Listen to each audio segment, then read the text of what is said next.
చూసిన before video ఎంతమంది video మనం 8th క్లాస్లో సైన్స్ చాప్టర్లో 8th chapter electric conductor of లిక్విడ్స్లో నుంచి మనం క్వశ్చన్ అండ్ ఆన్సర్స్ నేర్చుకుంటున్నాం కదా.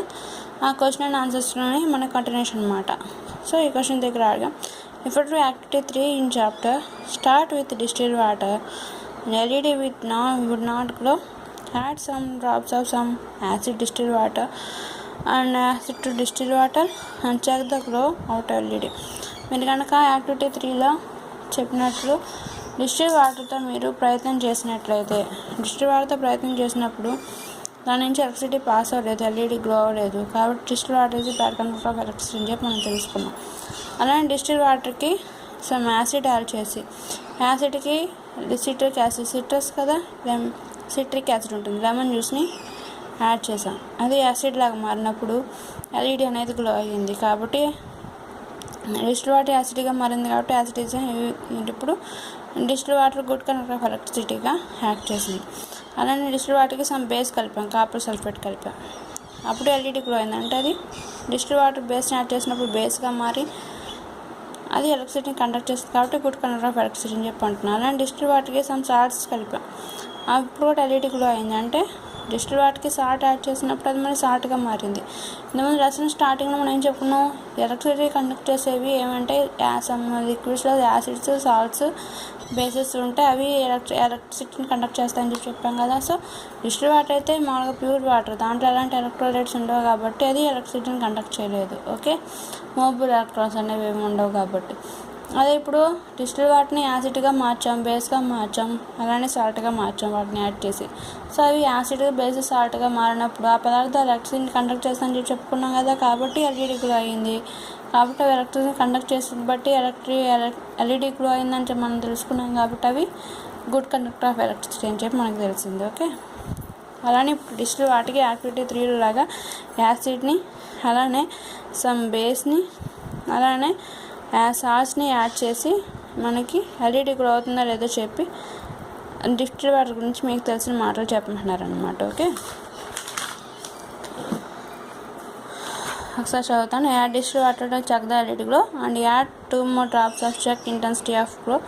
Repeat this activity 5 to 6 times, adding the drops of some acid each time and see any difference in intensity of glow in increasing acid content of water. Acid conduct చేస్తే 5 or 6 times చేసే ఎక్స్పెరిమెంట్ని ప్రతి each డ్రాప్కి ప్రతిసారి కొంత each drop add చేసుకుంటూ LED అనేది glow అయిందో లేదా, ఏ point దగ్గర ఎల్ఈడి అనేది గ్లో అయిందో దాని యొక్క యాసిడ్ యొక్క ఇంటెన్సిటీ ఎలా ఉంటుందో కంటెంట్ ఆ వాటర్ అని చెప్పి చెప్పమంటున్నారు. అలానే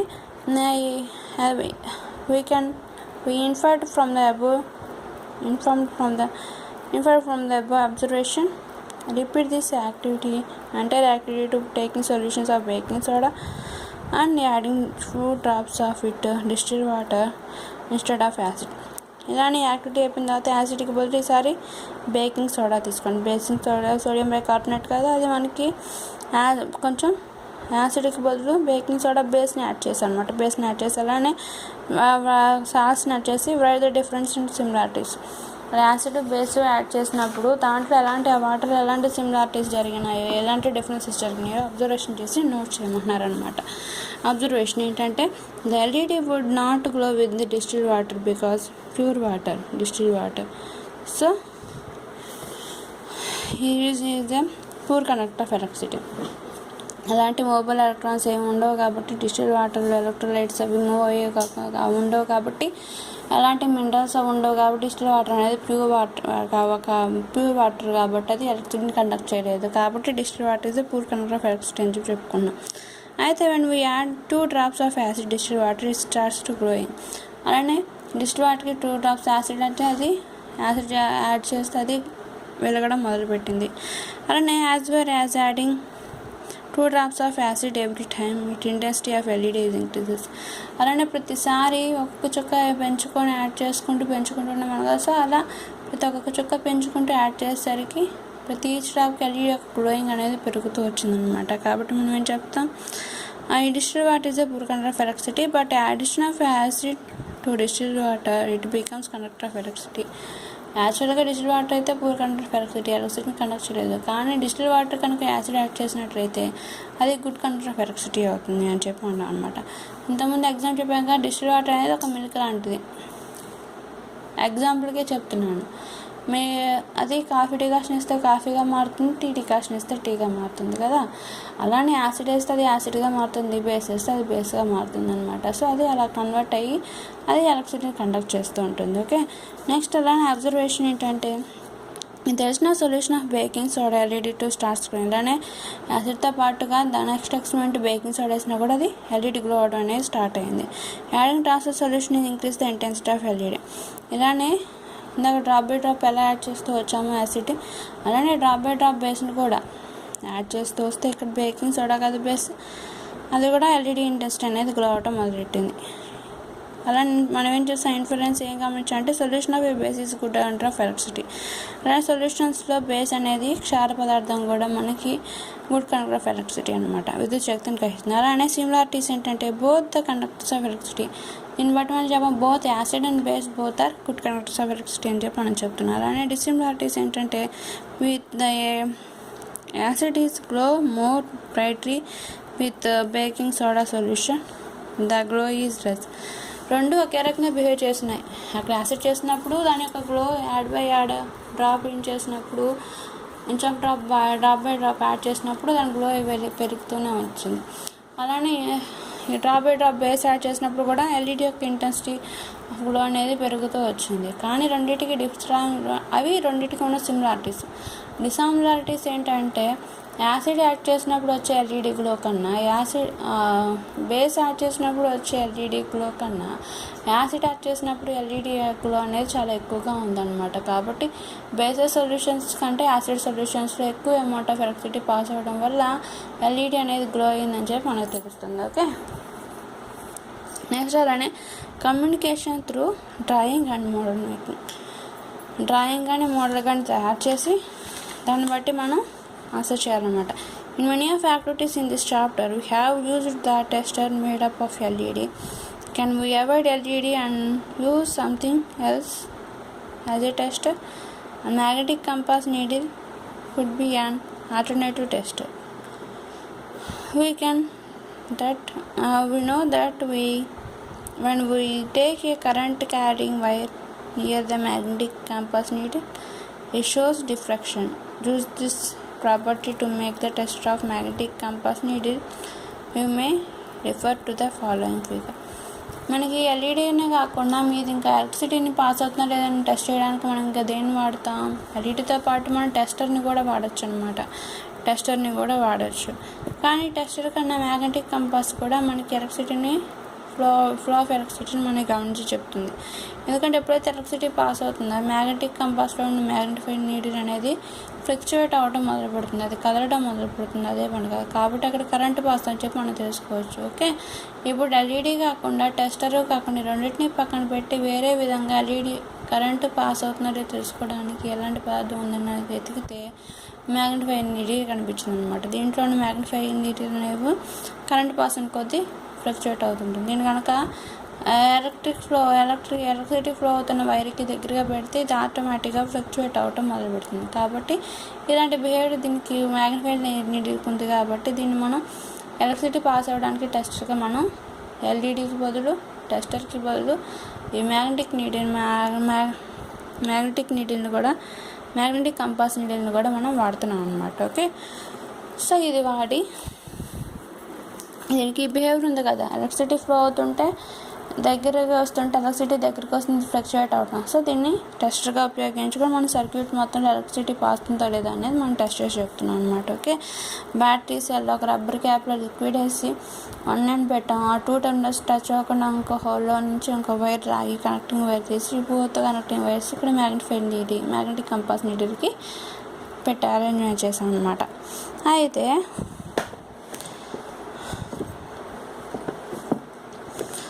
ఇక్కడ రబ్బర్లో ఏ లిక్విడ్ లేదనుకోండి, ఇక్కడ దాన్ని ఎలక్ట్రోలైట్ అనేది విద్యుత్ని కలెక్ట్ చేసేది, దాని గురించి ట్రాన్స్ఫర్ చేసే పదార్థం లేదు కాబట్టి ఎలక్ట్రిసిటీ ఫ్లో అవ్వదు. అప్పుడు మ్యాగ్నిఫైయింగ్ కంపాస్ నీడిల్ అనేది స్టేబుల్గా ఉంటుంది.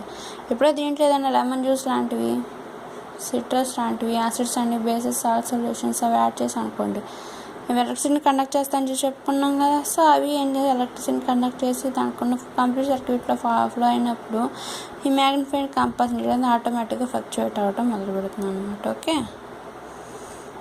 So in the diagram have just replied LED is introduced in magnetic compass. According to Aristotle, the magnetic needle placed near to the conductor deflection. So conductor deflects because due to the flow of current in the magnetism is developed. So this is known as magnetic needle, as a magnetic induction. Okay, magnetic compass నీటిని ఎల్ఈడికి బదులుగా మనం వాడుతున్నాం కదా, అదేవిధంగా magnetic compass నీటి అనేది ఎప్పుడైతే electricity conduct చేసేదానికి దగ్గరగా పెట్టారో అది వెంటనే అది ఎలక్ట్రిసిటీని కండక్ట్ చేసి డిఫ్రాక్ట్ అవ్వటం మొదలుపెడుతుంది. ఎందుకు? Because due to the flow of current in magnetism is developed. కాబట్టి దాంట్లో ఉన్న మ్యాగ్నెటిక్ కాయిల్స్ నుంచి కరెంట్ పాస్ అవ్వడం వల్ల అది డిఫ్రాక్షన్స్ అనేవి మొదలు పెడుతూ ఉంటుంది. ఓకే,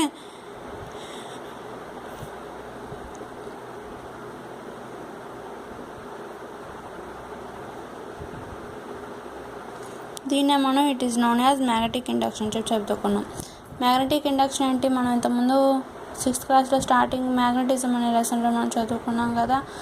ఏదైనా పదార్థం నుంచి ఎలక్ట్రిసిటీ పాస్ అయినప్పుడు అది కూడా ఎలక్ట్రిసిటీని కండక్ట్ చేసి అది కూడా ఎలక్ట్రిక్ కండక్టివ్ సబ్స్టెన్స్ లాగా మారిపోతుంది అనమాట. కాబట్టి దాన్ని మనం ఇక్కడ మ్యాగ్నెటిక్ ఇండక్షన్ చెప్పంటాం. అదేవిధంగా మ్యాగ్నెటిక్ కంపాస్ నీటిని పెట్టినప్పుడు అది ఫ్లో అవుతున్న ఎలక్ట్రాన్స్ నుంచి ఎలక్ట్రిసిటీ కండక్ట్ చేసి అది కూడా ఎలక్ట్రిక్ కండక్టర్ లాగా బిహేవ్ చేస్తూ ఉంటుంది అనమాట. అయితే it experiments we can say the magnetic needle deflects indicated that current is flowing. కాబట్టి అది ఎలక్ట్రిసిటీ ఫ్లోని చేస్తుంది కాబట్టి ట్రాన్స్ఫర్ చేస్తుంది కాబట్టి అక్కడ ఎలక్ట్రిసిటీ అనేది ఫ్లో అవుతుంది బట్టే కదా ట్రాన్స్ఫర్ చేసేది. కాబట్టి అక్కడ ఫ్లో అవుతుంది ఎలక్ట్రిసిటీ టచ్ అవుతుంది దానికి గుర్తుగా దాని మ్యాగ్నెటిక్ కంపాస్లో నీడిల్ అనేది కంటిన్యూస్గా కదలడం అనేది మొదలు పెడుతుంది అనమాట. So more or less this can be used to test. This test as LED glow, but here the needle diffractions. This is only the difference. కాబట్టి ఎలక్ట్రిసిటీ ఫ్లో ఆఫ్ ఎలక్ట్రిసిటీని కనబడుతుంది కాబట్టి మ్యాగ్నెటిక్ కంపాస్ నీడిల్ని మనం టెస్టర్స్గా ఉపయోగించుకోవచ్చు ఎల్ఈడికి బదులుగా. రెండు ఎలక్ట్రిసిటీని ఫ్లో ఆఫ్ ఎలక్ట్రిసిటీని కనబడతాయి అనేది similar అనమాట. కానీ ఎక్కడ తేడా వస్తుంది, అక్కడేమో ఎల్ఈడి గ్లో అవుతుంది, ఇక్కడేమో మ్యాగ్నెటిక్ నీటిలో ఏమో ఫ్లక్చువేట్ అవుతూ డిఫ్లెక్షన్ అవుతూ మనకి కనిపిస్తూ ఉంటుంది అనమాట, అంతే తేడా. Okay,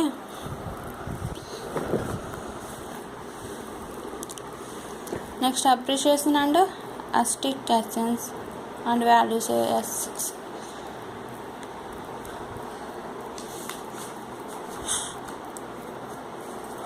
how do you appreciate the effects of Luigi Galvani and Alessandro Volta is discovering a cell and making a stored electric energy available to human beings.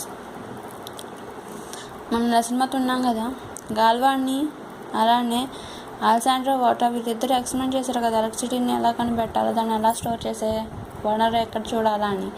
అయితే వాళ్ళిద్దరూ ఏదో ఒక కుస్తీ పోట్లు పడి ఏదో ఒక రకంగా ప్రయోగాలు చేసి వాళ్ళ కష్టానికి ఫలితంగా ఒక సెల్ అనేది కనిపెట్టడం జరిగింది కదా. అయితే ఆ సెల్ దేనికి ఉపయోగపడుతుంది, ఎలక్ట్రిక్ ఎనర్జీని స్టోర్ చేసే పదార్థంగా మనకు ఉపయోగపడుతుంది కదా ఇప్పుడు మన ప్రజెంట్ డేస్లో హ్యూమన్ బీయింగ్స్కి. సో వాళ్ళు మనకి ఎంత హెల్ప్ చేశారు కదా, బ్యాటరీ స్టోరేజ్ చేసుకునే పదార్థాన్ని కనిపెట్టారు. దాన్ని బట్టి ఇప్పుడు మనం ఇన్వర్టర్స్ ఇవన్నీ కనుక్కొని దాని సహాయంతో ఇప్పుడు మనకి కరెంటు పైన కూడా చక్కగా ఇంట్లో ఫ్యాన్స్ లైట్స్ అవన్నీ ఉంటూ ఉంటాయి అన్నమాట. ఎలాంటి ఇబ్బంది లేకుండా ఈ రోజుకి మనం చక్కగా ఎలక్ట్రిసిటీని స్టోరేజ్ చేసుకునే డివైజెస్ కనుక్కున్నారు కాబట్టి మనం దాన్ని ఉపయోగించుకొని మనం ఈరోజు సుఖపడుతున్నాం. కాబట్టి వాళ్ళు హ్యూమన్ బీయింగ్స్ హెల్ప్ చేశారా లేదా, చాలా హెల్ప్ చేశారు కదా. కరెంట్ లేకపోతే మనం డైలీ లైఫ్లో ఒకసారైనా ఉంటాము, ఒకరోజైనా ఎలక్ట్రిసిటీ లేకుండా మనం బతకగలమా, అస్సలు బతకలేము కదా. అది కూడా మన లైఫ్లో ఒక పార్ట్ అయిపోయింది. ఓకే, అయితే ఇప్పుడు గాల్వాని వోల్టా వీరిద్దరు చేసిన ఎక్స్పెరిమెంట్స్ మీద గురించి ఒకసారి చెప్పుకుందాం. ఓకే, ఈయన గారు ఏంటి ఇప్పుడు గాల్వాని గురించి మనం ఇప్పుడు తెలుసుకోబోతున్నాం అనమాట. A biologist named as Luigi Galvani from Italy once saw a frog's legs hang from a copper hook kitchen violently, and when it touched another metal, Galvani did many more experiments with the legs of dead frogs. Galvani, through his had discovered living or biological electricity. ఆయన ఏం చేశారంటే Galvani, already లెసన్లో చెప్పుకున్నాం కాబట్టి మామూలుగా చెప్పేస్తున్నాను. ఒక current pass అవుతున్న కాపర్ వైర్కి పాగు యొక్క లెగ్ అనేది అతుక్కుపోయి ఉండడం గమనించాడనమాట. అది ఎందుకలా అతుక్కుంది, దాని యొక్క లెగ్ ఎందుకలా అతుక్కుపోయింది అని డౌట్ వచ్చి దానికి ఇంకో కాపర్ వైర్ పెడితే ఏమైంది, వెంటనే అంతకుముందు అతుకున్న కాలు అనేది ఫ్రాగ్ యొక్క లెగ్ అనేది ఊడిపోయి కింద పడిపోయింది అనమాట. దాన్ని బట్టి ఏం చేశారు, ఓహో అంటే ఇది ఎలక్ట్రిసిటీ పాస్ అవుతున్న బాడీని టచ్ చేస్తే దానికి షాక్ అనిపించి దాని బాడీలో కూడా కరెంట్ పాస్ అయ్యింది. అలానే దాన్ని పాస్ అయిన తర్వాత ఏమైంది, దానివల్ల అది దాని ఎలక్ట్రిసిటీ పాస్ అవుతుంది కాబట్టి దాని లెగ్ అనేది ఆ వైర్కి అతుక్కుపోయింది. అలానే మనం ఇప్పుడు వేరే మెటల్ని దాని యొక్క సెకండ్ లెగ్కి అందించినప్పుడు దాని నుంచి పాస్ అవుతున్న ఎలక్ట్రిసిటీ ఏదైతే ఉందో, ఫ్రాగ్ నుంచి పాస్ అవుతున్న ఎలక్ట్రిసిటీ అనేది నెక్స్ట్ మెటల్కి ట్రాన్స్ఫర్ అయ్యింది. కాబట్టి ఆ ఫ్రాగ్ యొక్క లెగ్ అనేది ఆ వైర్ నుంచి ఊడిపోయి సపరేట్ అయిపోయింది అని చెప్పి ఆయన కనుక్కున్నాడు అనమాట. సో ఇలానే ఆలోచన వచ్చి డెడ్ ఫ్రాగ్స్ మీద నెంబర్ ఆఫ్ ఎక్స్పెరిమెంట్స్ చేసి, అలానే గాల్వానీని ఉపయోగించి ఆ జనరేషన్లోని సైంటిస్టులు అందరూ అలానే నెంబర్ ఆఫ్ ఎక్స్పెరిమెంట్స్ అన్నీ లివింగ్ ఆర్గానిజమ్స్ మీద చేసి, లివింగ్ ఆర్గానిజమ్స్ ఏవైతే ఉన్నాయో, బతుకున్న జీవులు ఏవైతే ఉన్నాయో అవి ఎలక్ట్రిసిటీని పాస్ చేస్తాయి తన గుండా అనే స్టేట్మెంట్ ఇచ్చారన్నమాట. కొనుక్కొని స్టేట్మెంట్ ఇచ్చారు. నెక్స్ట్ ఓట్ ఏం చేశారు, మనుషుల నుంచి కూడా ఎలక్ట్రిసిటీ జనరేట్ అవుతుందా, అది ఎలా సాధ్యం అని చెప్పి తను నెంబర్ ఆఫ్ ఎక్స్పెరిమెంట్స్ చేసి లివింగ్ ఆర్గానిజమ్స్ ఎలక్ట్రిసిటీని జనరేట్ చేయట్లేదు, అవి జస్ట్ ఎలక్ట్రిసిటీని పాస్ చేస్తాయనే దాన్ని కనుక్కున్నాడు అనమాట. Okay, so Italian physicist is known as his pioneer work in electricity. He made the first electric battery called voltaic battery. So living organisms just ఎలక్ట్రిసిటీని pass చేస్తాయని చెప్పి కనుక్కొని, లివింగ్ ఆర్గానిజమ్స్ కాకుండా కొన్ని రసాయనాలను ఉపయోగించి ఆయన జనరల్గా ఒక బ్యాటరీని, ఒక సెల్ని డెవలప్ చేశారనమాట. ఓకే, ఆ సెల్కి ఆయన పేరుకి గుర్తుగా వోల్టాయిక్ సెల్ అని చెప్పి నేమ్ పెట్టుకున్నారు. ఆ వోల్టాయిక్ సెల్లో జనరేట్ అయిన ఎలక్ట్రిసిటీని కోల్చే యూనిట్స్ ఏంటి, వోల్ట్స్ అనమాట. మనం వోల్టేజ్కి యూనిట్స్ మనం వోల్ట్స్ అని చెప్పి మనం కనుక్కుంటాం కదా, దాన్ని మెన్షన్ చేస్తాం కదా. సో ఆయన పేరుకి గుర్తుగా దాని యొక్క వోల్టాయిక్ సెల్ అని పేరు పెట్టుకొని దానికి ఎలక్ట్రిసిటీని మెజర్ చేసే యూనిట్స్కి వోల్ట్స్ అని చెప్పి పెట్టుకున్నారు అనమాట. అయితే among his many other contributions to science was the invention of device known as electrophores, which produce the static charges. In honor of his work, volt, the unit of electric voltage, is named after him. Okay, ఇదే విధంగా voltaic cell కనుక్కొని ఆయన static charges అంటే electric ఛార్జ్ని pass అయిపోయి travel అయిపోయి వెళ్ళిపోకుండా దాన్ని store చేసే ఒక వాహకాన్ని కనుక్కున్నాను అనమాట. సో ఆ స్టోర్ చేసే పదార్థం ఏంటి, బ్యాటరీ, దాన్ని మనం సెల్ అంట అనమాట. సో దాంట్లో పాస్ అవుతున్న ఎలక్ట్రిసిటీని మెజర్ చేయడానికి యూనిట్స్కి ఆయన పేరు మీదుగా వోల్ట్ అనే నేమ్ అని పెట్టుకున్నారు అనమాట. ఓకే, ఈయన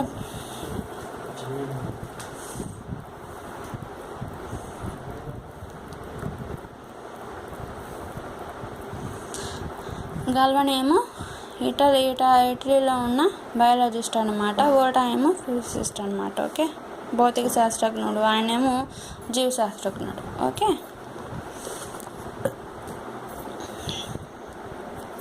నెక్స్ట్ ఆయన అంటే ఏంటనుకున్నా, వోల్టా అని ఆయనేమో భౌతిక శాస్త్రజ్ఞుడు, ఫిజిస్ట్ అనమాట. గాల్వానీ అని ఆయనేమో బయాలజిస్ట్, జీవశాస్త్రజ్ఞుడు. Okay, next applications to daily life concern to biodiversity.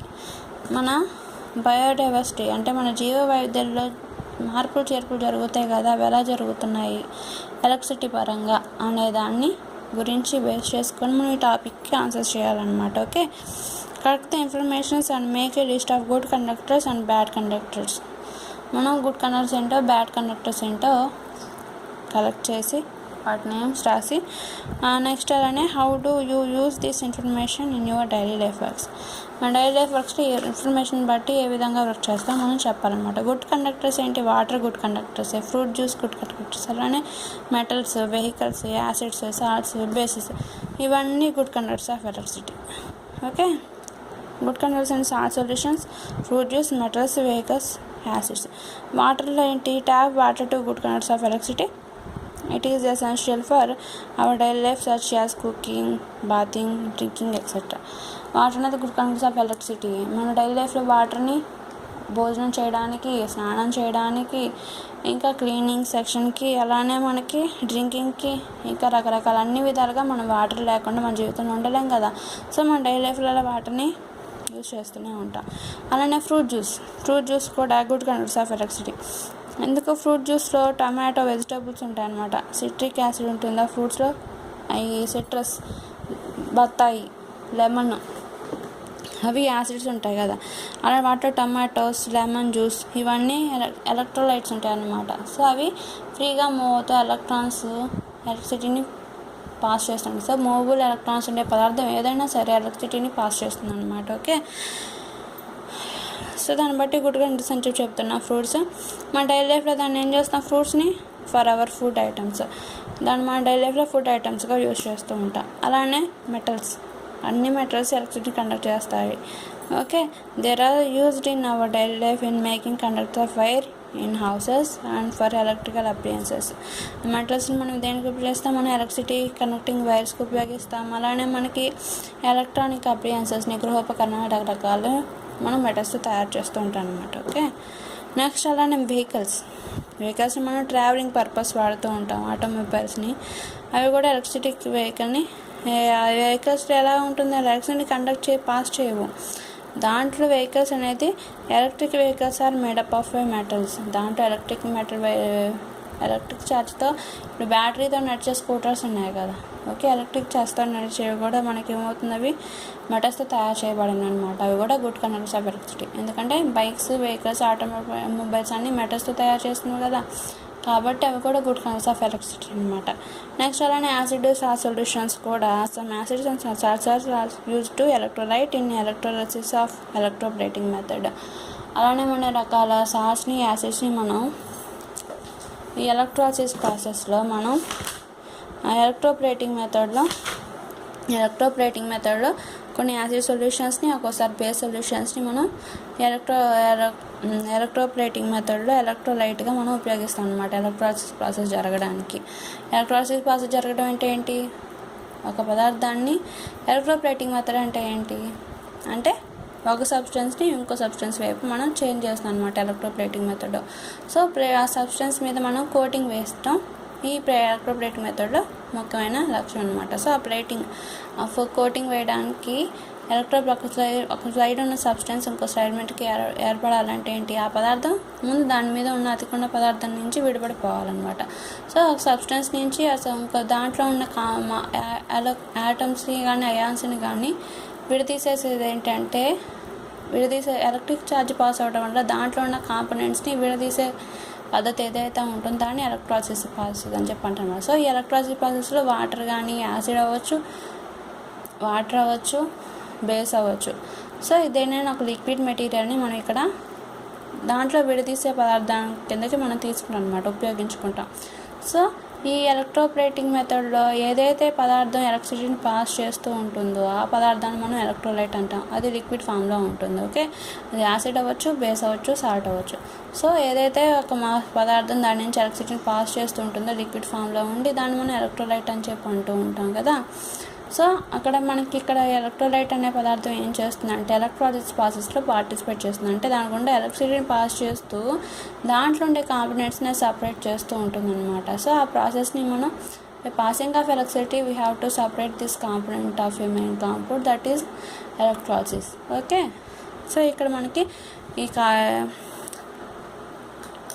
ఇక్కడ ఎలక్ట్రోలైట్ ఏదైతే ఉందో అది కాపర్ నుంచి అది ఎలక్ట్రిసిటీ పాస్ అవటం వల్ల మనం ఏదైతే ఎలక్ట్రోలైట్ తీసిన దాంట్లో ఉన్న కాంపోనెంట్స్ అనేవి 2గా డిఫరెంట్ అవుతాయి. ఇక్కడ వాటర్ ఉందనుకోండి, H2O దాని ఫార్ములా హైడ్రోజన్ ప్లస్ వాటర్గా విడిపోతాయి అనమాట. So by passing of electricity the water is also divided into hydrogen and oxygen. Okay, so in the process of this name is electrolysis process. We is in electrolyte, we is in this process for passing electricity, thus material is called as electrolyte material. Okay, electrolyte substance. Okay, అలానే ఏదైతే ఎలక్ట్రిసిటీని pass చేసి పైన top layer వరకు complete సర్క్యూట్లో pass అవుతూ ఉంటాయో అక్కడ complete circuit electricity తిరిగి రావడానికి ఏవైతే మనకు ఉపయోగపడతాయో ఆ స్టిక్స్ లాంటి వాటిని మనం ఎలక్ట్రోడ్స్ అని చెప్పి అంటూ ఉంటాం కదా. ఈ ఎలక్ట్రోడ్స్ ఏమో మళ్ళీ మెటల్స్తో తయారు చేయబడి ఉంటాయి అన్నమాట. ఓకే, సో యాసిడ్ బేసిస్ ఆ సొల్యూషన్ కూడా ఎలక్ట్రిసిటీని దాని గుండా పాస్ చేయబట్టే కదా ఈ మొత్తం ఎలక్ట్రాలిసిస్ ప్రాసెస్ జరిగి ఎలక్ట్రోప్లేటింగ్ మెథడ్ వచ్చింది. ఒక సబ్స్టెన్స్ నుంచి ఇంకో సబ్స్టెన్స్ కోటింగ్ వెళ్ళింది. కాబట్టి ఎలక్ట్రాలిసిస్ ప్రాసెస్లో ఎలక్ట్రిసిటీ పాస్ చేయడానికి ఏమి ఉపయోగపడినాయి? యాసిడ్స్, బేసెస్, వాటర్ అన్నీ ఉపయోగపడినాయి కదా. కాబట్టి అవి కూడా గుడ్ కండక్టర్స్ ఆఫ్ ఎలక్ట్రిసిటీ. ఇవి మన డైలీ లైఫ్లో ఎందుకు ఉపయోగిస్తామంటే ఈ ఎలక్ట్రోప్లేటింగ్ కోటింగ్ వల్ల మన ఇంట్లో డెకరేటివ్ ఐటమ్స్ క్లాక్ ఉంటుంది కదా, గడియారానికి చుట్టూరా సిల్వర్ కోటింగ్ అని, కాపర్ కోటింగ్ అని ఒక్కోసారి ఉంటూ ఉంటాయి. ఫోటో ఫ్రేమ్స్ కానీ లేకపోతే ఇంట్లో వస్తువులు మన ఇంట్లో గ్లాసులు ఇవన్నీ వాడుతుంటాం కదా, కొన్ని ఆర్టికల్స్ ఆర్టిఫిషియల్ ఐటమ్స్. అలానే మనం రోజు వేసుకునే మామూలుగా సిల్వర్ ఐటమ్స్, గోల్డ్ ఐటమ్స్ వీటన్నిటి కూడా పైన కోటింగ్ ఎలా వస్తుందంటే పైన పొర లేయర్ అనేది ఎలా ఉంటుందంటే ఎలక్ట్రోప్లేటింగ్ మెథడ్ వల్ల దాని మీద పైన పూత పోయబడుతుంది అనమాట. ఓకే, సో బ్యాడ్ కండక్టర్స్ ఏంటో చూద్దాం. ప్లాస్టిక్స్లో plastics, wood, paper material, rubber ఇవన్నీ, డిస్టిల్ వాటర్ ఇవన్నీ బ్యాడ్ కండక్టర్స్ ఆఫ్ ఎలక్ట్రిసిటీ. ప్లాస్టిక్లో అవి అయానిక్ బాండ్లో ఉండవు. అయానిక్ బాండ్లు అంటే ఒకదాని అణువు ఎలక్ట్రిసిటీ పాస్ చేయడం వల్ల అవి అణువులుగా విడిపోతూ ఉంటాయి అన్నమాట. కానీ ప్లాస్టిక్ ఇప్పుడు వాటర్ ఉందనుకోండి, హైడ్రోజన్ వాటర్గా విడిపోతూ ఉంటుంది. అదే ప్లాస్టిక్ మెటీరియల్ కోవలెంట్ బాండ్తో ఉంటాయి, అంటే ఒకదానితో అతుక్కుపోయి ఒక చైన్ సిస్టంలో ఉంటుంది. ఇంతకుముందు మనం ఫైబర్స్ అనే లెసన్లో నేర్చుకున్నాం కదా. అయితే ఒకదానికి కిడ్స్పై లింకప్ అయి ఉండటం వల్ల అవన్నీ కోవలెంట్ బాండ్లో ఉండి అవి తొందరగా అణువులుగా విడిపోవు అనమాట. కాబట్టి కోటింగ్కి మనం ప్లాస్టిక్ మెటీరియల్ మనం కోటింగ్ వేయలేము. ఓకే, సో దాంట్లో మూవబుల్ ఎలక్ట్రాన్స్ కూడా ఉండవు. కాబట్టి plastic is a bad conductor of electricity. It used మన డైలీ లైఫ్లో ఎలా యూజ్ చేస్తాం, దాన్ని మనం ఇన్సులేటర్స్గా ఎలక్ట్రిసిటీని కండక్ట్ చేయవు. కాబట్టి మనకి కరెంట్ పాసింగ్ వైర్స్కి పైన కోటింగ్ లాగా స్విచ్ బోర్డ్స్కి ప్లాస్టిక్ ఐటమ్స్ని, అలానే కరెంట్ ఇవేజెడ్ coating of conductors and handle from the screwdrivers. అలానే స్క్రూ డ్రైవర్ నుంచి హ్యాండిల్ పాస్ అవ్వకుండా దాన్ని ఎక్కడైతే ఎలక్ట్రిసిటీ పాస్ అవుతుందో అలాంటి ఇన్స్ట్రుమెంట్ని హ్యాండ్ చేసేటప్పుడు దాన్ని పట్టుకునే చోటి కాపర్ వైర్స్ని వాడతారనమాట కోటింగ్గా, ఎందుకంటే అవి ఎలక్ట్రిసిటీని కండక్ట్ చేయవు కాబట్టి. Okay, and distilled water was pure conductor of electricity. It used in drinking purpose and laboratory experiments. So distilled water మనం డ్రింకింగ్ పర్పస్ అలాంటి లాబొరేటరీ ఎక్స్పెరిమెంట్స్ చేయడానికి ఉపయోగిస్తున్నారు. అలానే రబ్బర్ను it's also more useful in daily life for namely electric insulators and glasses, containers, tyres etcetera. Gloves తయారు చేయడంలోనూ, containers తయారు చేయడంలోనూ, tyres తయారు చేయడం ఇంకా మొదలైన వాటిలో రబ్బర్ని యూజ్ చేస్తూ ఉంటాం. అలానే కోల్ ఈజ్ కూడా bad conductor of electricity. Plus the poor conductor of electricity. It mostly used in cooking fuel and fuel for furnaces etcetera and transport fuel. But graphite is in the form of a coal. It is good conductor of electricity. Coal అనేది కూడా poor conductor of electricity. అది మనం cooking, వంట చెరకు కానీ అలానే vehicles transport అవడానికి అంతకుముందు బొగ్గుతోనే రైలు నడిచేవి. అలానే ట్రాన్స్పోర్ట్ పరంగాను మనం కోల్ని ఉపయోగిస్తుంటాం. అలానే కోల్లోనే గ్రాఫైట్ అనేది కూడా కోల్తో సంబంధించిన పదార్థమే, కోల్ లాగానే ఉంటుందన్నమాట గ్రాఫైట్ కూడా. కానీ గ్రాఫైట్ మాత్రం బొగ్గులాగా కాదు, అది గుడ్ కండక్టర్ ఆఫ్ ఎలక్ట్రిసిటీ అనమాట. అది ఎలక్ట్రిసిటీని కండక్ట్ చేస్తూ ఉంటుంది. పెన్సిల్లో మనం గ్రాఫైట్ రాడ్ని చూస్తాం మధ్యలో, అది మన పెన్సిల్లో ఉండే మధ్యలో రాడ్ అది గ్రాఫైట్ అనమాట. ఓకే, నెక్స్ట్ అలానే బ్యాటరీలో కూడా మనం గ్రాఫైట్ని ఉపయోగిస్తూ ఉంటాం డ్రై సెల్ తయారు చేసేటప్పుడు. అలానే పేపర్ అనేది కూడా బ్యాడ్ కండక్టర్స్ ఆఫ్ ఎలక్ట్రిసిటీ. అది మనకి బుక్స్లోను కమ్యూనికేషన్ పర్పస్ కానీ మనం పేపర్స్ని ఉపయోగిస్తుంటాం కదా. Drinking straws is also use for sucking liquids. మనకి లిక్విడ్స్ని పీల్చడానికి కూడా మనం డ్రింకింగ్ స్ట్రాని ఉపయోగిస్తాం. అది కూడా bad conductors of electricity. Okay, next వీడియోలో థింక్ అండ్ డిస్కస్, ఆలోచించి చెప్పాల్సిన వాటిని రాద్దాం. ఓకే.